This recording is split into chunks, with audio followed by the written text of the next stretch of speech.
Kashif from India.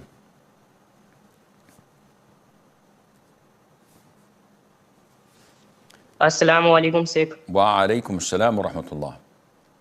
Sheikh, I want to ask that I have some perfumes that have the features, figure of living beings and photo, and some medals also. So can I use them as decoration and put them in cupboard that can be seen? You have what?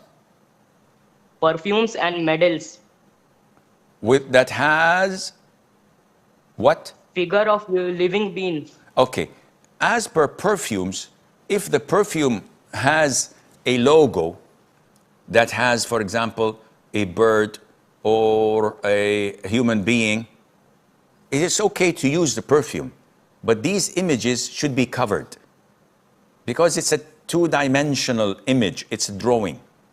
But if the bottle of the perfume is on the shape of a human being with a head, or the shape of a pelican, or an elephant, which is a 3D statue, that is haram to have. And the same goes for the medal, and Allah knows best.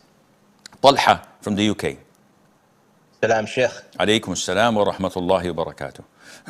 Sheikh, hope all is well. Good to have you back on us, Sad. Barakallah. Sheikh, so I'm just saving up to move out, and I've got a bit of money. I'm just waiting for a job now to leave home. I'm a revert.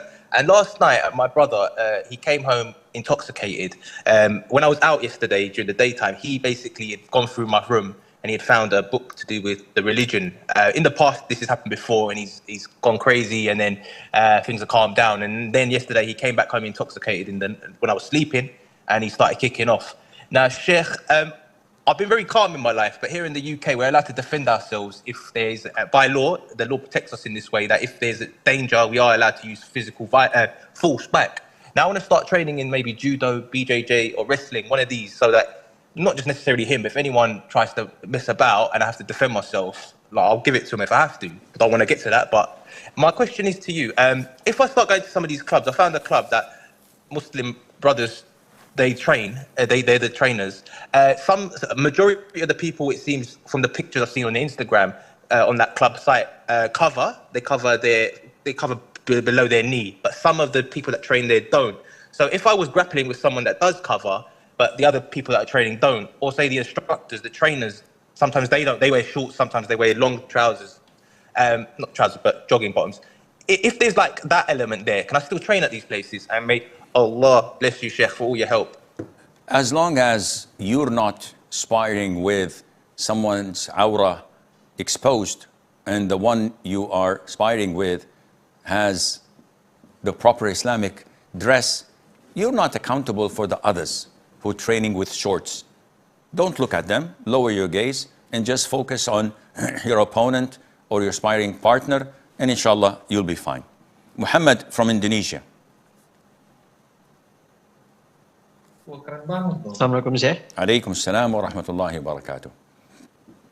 Excuse me, Sheikh. So, actually, I don't know about the laws of purity and impurity in Islam. So, when I was mopping several rooms, I mopped, then I found several droppings of house lizard. Then I mopped them and then just continue mopping another area of the floor without clean the mop first. What is the status of the purity of the other floor, as the sign of impurity is not seen and smell? Wajazakum. The droppings of a lizard is an issue of dispute whether it's pure or impure. And the most authentic, it is impure. Now, when it's dried and you mop it and there are no traces of wetness, that's fine. There's no problem in using that same mop to mop other areas as long as we don't see any traces of the impurity available or present, and Allah Azza wa Jal knows best. It seems that due to the fact that we've been off air for about a couple of weeks due to the Eid holidays, and last week I was not feeling well, my voice, you could tell that I still have some problems with it. I could not come up last week. It seems that there are no people anticipating that there will be a live episode today, so unfortunately we don't have any questions left, which means that we have to conclude our session earlier than scheduled, hoping to meet you tomorrow, Sunday at 4:30 here in Mecca region. So hopefully, inshallah, tomorrow we will be having more questions to answer. And until then, I leave you fi amanillah. Wassalamu alaikum wa rahmatullahi wa barakatuh.